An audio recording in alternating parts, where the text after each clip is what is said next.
नाजरीन, आज का लम्हा तारीख बदलने वाला है। पाकिस्तान सऊदी दिफाई डील सिर्फ मुआहदा नहीं बल्कि एक ताकतवर पैगाम है जो पूरे खित्ते की सिक्योरिटी को नई शक्ल दे रहा है। ये JF-17 का वो पैकेज है जो खलीज से लेकर शुमाली अफ्रीका तक डेटरेंस की नई हकीकत कायम करेगा और दुश्मनों को सोचने पर मजबूर कर देगा। ये सिर्फ तैयारे नहीं बल्कि मुश्तरका ट्रेनिंग, लॉजिस्टिक्स और तकनीकी सपोर्ट का पूरा निजाम है जिसने दोनों रियासतों को एक मजबूत दिफाई ब्लॉक में बदल दिया है। अब जब ये तैयारे फिजाओं में उठेंगे तो ये महज शोर नहीं, एक वाज़े इंतबाह होगा कि किसी मुस्लिम मुल्क पर हमला सस्ता नहीं पड़ेगा। इस डील का मतलब सिर्फ फौजी ताकत नहीं, ये सियासी खुद मुख्तारी और इलाकाई तवाजुन की नई तारीफ है। आइंदा चंद मिनट में हम बताएंगे कि इस फैसले के पीछे क्या सोच है, आप पर इसका क्या असर होगा और ये इत्तेहाद किस तरह खित्ते की तस्वीर बदल सकता है। वीडियो आखिर तक रहिए क्योंकि ये वो दास्तान है जो आने वाले बरसों में हम सबको महसूस होगी। नाजरीन, आज पाकिस्तान ने सऊदी अरब के साथ वो फैसला कर दिया है जिसने दुनिया की नजरें एक बार फिर मशरक़ वस्ता की तरफ मोड़ दी हैं। जी हाँ, हम बात कर रहे हैं पाकिस्तान सऊदी अरब डिफेंस डील की, जिसके तहत पाकिस्तान ने न सिर्फ अपनी फौजी महारत बल्कि अपने जदीद तरीन दिफाई निजाम सऊदी अरब के हवाले करने का ऐलान किया है। ये कोई मामूली मुआहिदा नहीं बल्कि एक ऐसा अस्करी इत्तेहाद है जो न सिर्फ दोनों मुल्कों की हिफाजत की जमानत देता है बल्कि पूरे मुस्लिम दुनिया को एक मजबूत पैगाम भी भेजता है कि अब कोई ताकत किसी मुस्लिम मुल्क को अकेला कमजोर नहीं कर सकती। नाजरीन, ये डील सिर्फ तयशुदा कागजी शराइत का मामला नहीं बल्कि अमली तौर पर सऊदी अरब के जदीद फिजाई दिफा, जमीनी फौजी सलाहियत और सरहदी निगरानी में पाकिस्तान की जदीद टेक्नोलॉजी शामिल हो रही है ताकि अगर दुश्मन ने खलीज फारिस के किसी कोने से भी मैली आंख उठाई तो जवाब फौरी और मुकम्मल हो। पाकिस्तान ने सऊदी अरब को अपनी जदीद तरीन लड़ाका तैयारे JF-17 थंडर के जदीद मॉडल्स फराहम करने का वादा किया है जो न सिर्फ रफ्तार बल्कि ताकत और जदीद इलेक्ट्रॉनिक वॉरफेयर सिस्टम्स के लिहाज से भी किसी आलमी सतह के तैयारे से कम नहीं। JF-17 की रफ्तार 1.6 मैक तक है और इसकी रेंज 1200 किलोमीटर से जायद है और अगर A to A रिफ्यूलिंग हो तो ये कई घंटों तक फिजाओं में रहकर दुश्मन के हर कदम का फौरी जवाब दे सकता है। इसके हथियारों में PL-12 missiles, laser guided bomb, रात क्रूज मिसाइल शामिल हैं जो दुश्मन के बैंकर्स, कमांड सेंटर्स और असलहा डिपो को तबाह करने की मुकम्मल सलाहियत रखते हैं। और सबसे बड़ी बात यह है कि ये तैयारा जदीद तरीन इलेक्ट्रॉनिक वॉरफेयर सिस्टम से लैस है जो दुश्मन के रेडार और कम्युनिकेशन को जैम कर देता है और मिसाइल गाइडेंस सिस्टम्स को नाकारा बना देता है। यानी अगर दुश्मन ने कोई हमला किया भी तो जवाब देने से पहले वो मुकम्मल तौर पर अंधा हो जाएगा।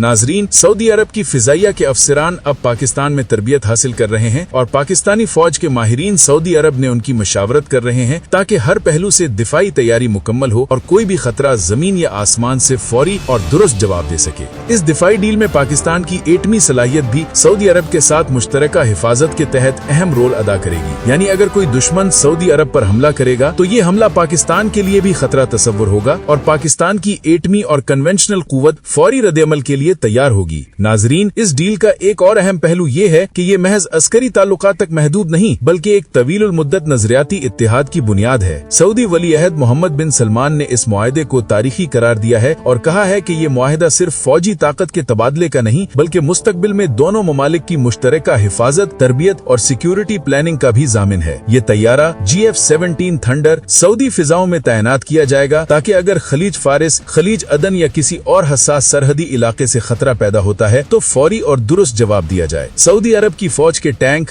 हथियार और जमीनी दिफाई निजाम भी पाकिस्तान की जदीद तरबियत और टेक्नोलॉजी के साथ मुर्तबित किए जाएंगे ताकि दुश्मन के हर कदम का फौरी और मौसर जवाब मुमकिन हो। नाजरीन, इस डील के बाद सऊदी अरब की फिजाई और जमीनी दिफा की सलाहियत में वो इजाफा हो रहा है जिसका कोई मवाजना मशरक़ वस्ता में नहीं कर सकता। पाकिस्तान की तरबियत याफ्ता फिजाई और जमीनी अफवाज सऊदी अरब के अफसरान के साथ मुसलसल मशकें कर रही हैं ताकि हर हंगामी सूरत हाल में जवाबी कार्रवाई तेज और मौसर हो। इसके साथ साथ पाकिस्तान और सऊदी अरब ने मुस्तकबिल के मंसूबे भी तय किए हैं जिसमें मुश्तरका एयर डिफेंस नेटवर्क, जदीद क्रूज मिसाइल टेक्नोलॉजी और इलेक्ट्रॉनिक वॉरफेयर सिस्टम्स शामिल हैं ताकि दुश्मन की हर हरकत का फौरी रद्द-ए-अमल मुमकिन हो। नाजरीन, ये मुआहिदा इस बात का ऐलान भी है कि मुस्लिम दुनिया में कोई ताकत अकेली नहीं और ये इत्तेहाद न सिर्फ सऊदी अरब बल्कि पूरे खलीज, मशरिक वस्ता और अफ्रीकी मुस्लिम ममालिक के लिए एक मजबूत पैगाम है कि अगर कोई दुश्मन किसी मुस्लिम मुल्क पर हमला करेगा तो उसका जवाब मुश्तरका और फौरी होगा। पाकिस्तान के वजीर दिफा ने इस डील के मौका पर वाज़ेह किया कि ये तैयारे, मिसाइल और तरबियाती प्रोग्राम किसी जारहियत के लिए नहीं बल्कि दिफाई ताकत के लिए हैं और ये इत्तेहाद हर तरह के खतरे से मुस्लिम दुनिया की हिफाजत करेगा। नाजरीन, पाकिस्तान और सऊदी अरब की इस दिफाई डील ने न सिर्फ फौजी ताकत में इजाफा किया है है बल्कि एक नया नजरियाती और अस्करी ब्लॉक भी वजूद में लाया है जो मुस्तकबिल में मशरिक वस्ता और अफ्रीका में ताकत के तवाजुन को बदल सकता है। अगर आने वाले महीनों में हम देखें कि सऊदी अफसरान पाकिस्तान में तरबियत हासिल कर रहे हैं या पाकिस्तानी मशीर सऊदी अरब में मौजूद हैं, तो ये हैरानी की बात नहीं होगी, क्योंकि ये दोनों मुमालिक अब एक दूसरे के दिफा में मुकम्मल तौर पर शरीक हो चुके हैं और ये ब्लॉक किसी भी खतरे के सामने मुकम्मल जवाब देने के लिए तैयार है। नाजरीन, ये मुआहदा न सिर्फ सऊदी अरब और पाकिस्तान के दरमियान दोस्ती और एतमाद का मजहर है, बल्कि मशरिक वस्ता में नए मस्करी तवाज़ुन की शुरुआत भी है, जिसके असरात आने वाले बरसों में आलमी सियासत में वाज़ेह होंगे।